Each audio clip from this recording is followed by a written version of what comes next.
আসসালামু আলাইকুম। বাংলা সংবাদে সবাইকে স্বাগতম। শুরুতে জানাবো সংবাদের শিরোনাম। সহযোগী মুক্তিযোদ্ধা বানানোর কথা বলে অর্থ আত্মসাৎ। এরপরে জানাবো শেখ হাসিনা রেহানা শাহজাহান মোজাম্মেলের বিরুদ্ধে প্রধান উপদেষ্টার কাছে অভিযোগ মুক্তিযোদ্ধা কল্যাণ ট্রাস্টের টাকা আত্মসাৎ। আরও জানাবো ভূয়া মুক্তিযোদ্ধা চিহ্নিত করার উদ্যোগ নিয়েছে অন্তর্বর্তী সরকার। সংবাদ শেষে থাকবে বীর মুক্তিযোদ্ধাদের অসম্মান সিরাজদি খানে ও মুন্সিগঞ্জে মানববন্ধন। দর্শক শুনছিলেন সংবাদ শিরোনাম, এখন বিস্তারিত।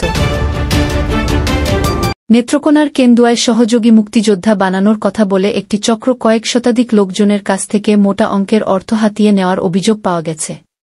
সহযোগী মুক্তিযোদ্ধা পরিষদ নামে ওই চক্রটি সরকারি বিভিন্ন সুযোগ সুবিধা পাইয়ে দেওয়ারও লোভ দেখায়। বুধবার 11 সেপ্টেম্বর দুপুরে উপজেলার নপাড়া ইউনিয়নের জুরাইল গ্রামের হারুন মিয়া ও রঙ্গু মিয়া সহ অন্তত অর্ধশত ভুক্তভোগী স্থানীয় গণমাধ্যম কর্মীদের কাছে এ অভিযোগ করেন। ভুক্তভোগীরা জানান, সহযোগী মুক্তিযোদ্ধা পরিষদের নামে জুরাইল গ্রামের ইউপি সদস্য সেলিম মিয়া, সাবেক ইউপি সদস্য সালেক মিয়া ও ওমর ফারুক ছোটন সহ একটি চক্র গত ৩-৪ বছর আগে গ্রামের সহজ সরল নারী পুরুষদের কাছ থেকে ৫,০০০ করে টাকা হাতিয়ে নেয়। পরে তাদের সহযোগী মুক্তিযোদ্ধা হিসেবে পরিচয়পত্র ও সনদপত্র প্রদান করা হয়। কিন্তু এসব সনদ যাচাই করতে গিয়ে তারা জানতে পারেন এগুলো ভুয়া। এরপর তাদের টাকা ফেরত দেওয়ার জন্য সংশ্লিষ্টদের বারবার তাগাদা দিলে তারা তালবাহানা শুরু করে। ভুক্তভোগী রঙ্গু মিয়া বলেন, সহযোগী মুক্তিযোদ্ধা বানানোর কথা বলে তারা আমার কাছ থেকে ৫,০০০ টাকা নেয়। তারা বলে যে সরকার প্রতি মাসে ১০,০০০ টাকা করে ভাতা দেবে। এছাড়া আরও অনেক সুযোগ সুবিধা পাওয়া যাবে। কিন্তু এখন কোনো সুবিধাই পাচ্ছি না। উল্টো আমাদের ৫,০০০ করে টাকাও তারা নিয়ে গেছে। আমরা আমাদের টাকা ফেরত চাই এবং এ প্রতারণার বিচার চাই। স্থানীয় বাসিন্দা আব্দুল আজিজ বলেন, যারা গ্রামের সহজ সরল মানুষগুলোর সঙ্গে প্রতারণা করে তাদের কাছ থেকে টাকা হাতিয়ে নিয়েছে। আমরা এলাকাবাসীর পক্ষ থেকে এ প্রতারণার সুষ্ঠু তদন্তের মাধ্যমে জড়িতদের আইনের আওতায় নিয়ে আসার দাবি জানাই। তা না হলে তারা আরও বড় বড় অন্যায় করার সুযোগ পেয়ে যাবে। একই দাবি জানান স্থানীয় বাসিন্দা আজহারুল ইসলাম রুশ মিয়া, সাফায়েত হোসেন ও আল আমিন মিয়া সহ অনেকেই।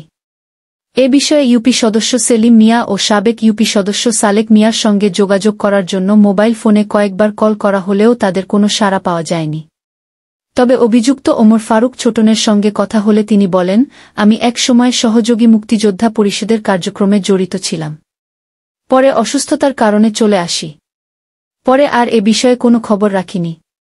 এছাড়া সহযোগী মুক্তিযোদ্ধা বানানোর কথা বলে আমার গ্রামের লোকজনের কাছ থেকে আমি কিংবা সেলিম মেম্বার কোনো অর্থ নেইনি। যদি কেউ আমাদের নাম বলে থাকে তাহলে এটা ঠিক না। বিষয়টি নিয়ে উপজেলা মুক্তিযোদ্ধা সংসদের সাবেক কমান্ডার বজলুর রহমান কালবেলাকে বলেন, ঘটনাটি আমি জানি। একটা চক্র সহযোগী মুক্তিযোদ্ধা বানানোর কথা বলে উপজেলার বিভিন্ন গ্রামের মানুষের কাছ থেকে ৫,০০০ করে টাকা হাতিয়ে নিয়েছে।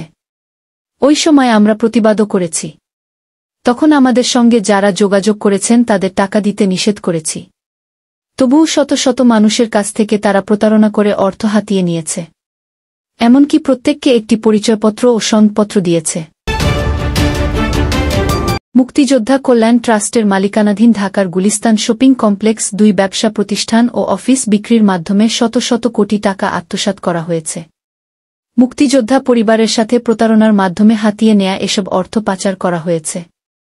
এ বিষয়ে গত রোববার প্রধান উপদেষ্টার কাছে দুর্নীতি ও চাঁদাবাজির প্রতিবাদে লিখিত আবেদন করেছেন গুলিস্তান শপিং কমপ্লেক্স ২ এর ব্যবসায়ী এবং ভুক্তভোগী মান্নান মিয়া।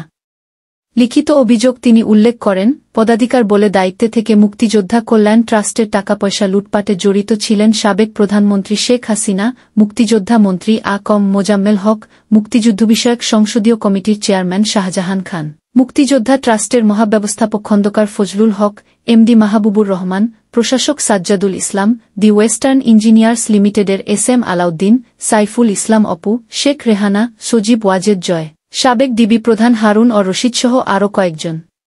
মান্নান বলেন, গুলিস্তান শপিং কমপ্লেক্স ২ এ ১০ তলার স্পেস নং ৯,২১,৫১,৫১৫ বর্গফুট আয়তনের উক্ত পজেশন ২১,১৩,০০০ টাকা সালামির মাধ্যমে ক্রয়ের পর দেখতে পায় মুক্তিযোদ্ধা কল্যাণ ট্রাস্টের নামে বরাদ্দকৃত জমিতে ২০ তলা ভবন নির্মাণ করার জন্য 2001 সালের 25 মার্চ মুক্তিযোদ্ধা কল্যাণ ট্রাস্ট ও দি ওয়েস্টার্ন ইঞ্জিনিয়ার্সের মধ্যে চুক্তি সম্পাদিত হয়। সেখানে ভবন নির্মাণসহ ভবন নির্মাণের পর অফিস, দোকান বিক্রিসহ হস্তান্তরের সমস্ত দায়দায়িত্ব দি ওয়েস্টার্ন ইঞ্জিনিয়ার্সকে দেয়া হয় এবং মুক্তিযোদ্ধা কল্যাণ ট্রাস্টকে প্রতি মাসে সালামি হিসেবে 1,84,09,800 টাকা প্রদান করার কথা উল্লেখ করা হয়। বিশাল আকারের ভবনটি নির্মাণের জন্য কোনো প্রকার ডাউন পেমেন্ট ছাড়া 5 লাখ টাকা ফেরত প্রদান সাপেক্ষে চুক্তি সম্পাদিত হয়। পদাধিকার বলে মুক্তিযোদ্ধা কল্যাণ ট্রাস্টের রক্ষণাবেক্ষণের মূল দায়িত্বে ছিলেন মুক্তিযুদ্ধ বিষয়ক মন্ত্রীসহ অভিযুক্তরা। কিন্তু তারা উক্ত জমিতে 20 তলা ভবন নির্মাণসহ ব্যাপক দুর্নীতির মাধ্যমে ভবনের নির্মিতব্য দোকান ও অফিস কম মূল্যে বিক্রয় করার জন্য দি ওয়েস্টার্ন ইঞ্জিনিয়ার্সের সাথে চুক্তি করে। এতে মুক্তিযোদ্ধা কল্যাণ ট্রাস্টের 50% হারে শেয়ার হলেও 300 কোটি টাকার ক্ষতি হয়। হারুন গুলিস্তান শপিং কমপ্লেক্সে সন্ত্রাসের রাজত্ব কায়েম করে। সকল অভিযুক্তের সহায়তায় ডিডে উল্লেখিত মূল্যের অধিক মূল্যে দোকানপাট ও অফিস বিক্রয় করে মুক্তিযোদ্ধা পরিবারদের সাথে প্রতারণা ও চাঁদাবাজি করে প্রায় 1000 কোটি টাকা আত্মসাৎ করে বিদেশে পাচার করেছে। এ ব্যাপারে একাধিক মামলা চলমান রয়েছে। আত্মসাৎকৃত অর্থ ফিরিয়ে আনতে জরুরিভাবে পদক্ষেপ গ্রহণের অনুরোধ করা হয়। ভুয়া মুক্তিযোদ্ধাদের চিহ্নিত করতে অন্তর্বর্তীকালীন সরকার উদ্যোগ নিয়েছে বলে জানিয়েছেন প্রধান উপদেষ্টা অধ্যাপক ড. মুহাম্মদ ইউনুস।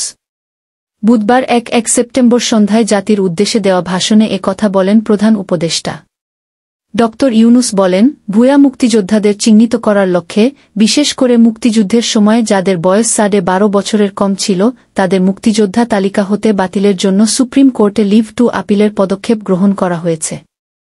মুক্তিযোদ্ধা কল্যাণ ট্রাস্টের আওতাধীন বেদখলকৃত স্থাবর সম্পত্তি উদ্ধারে প্রয়োজনীয় ব্যবস্থা গ্রহণ করা হয়েছে।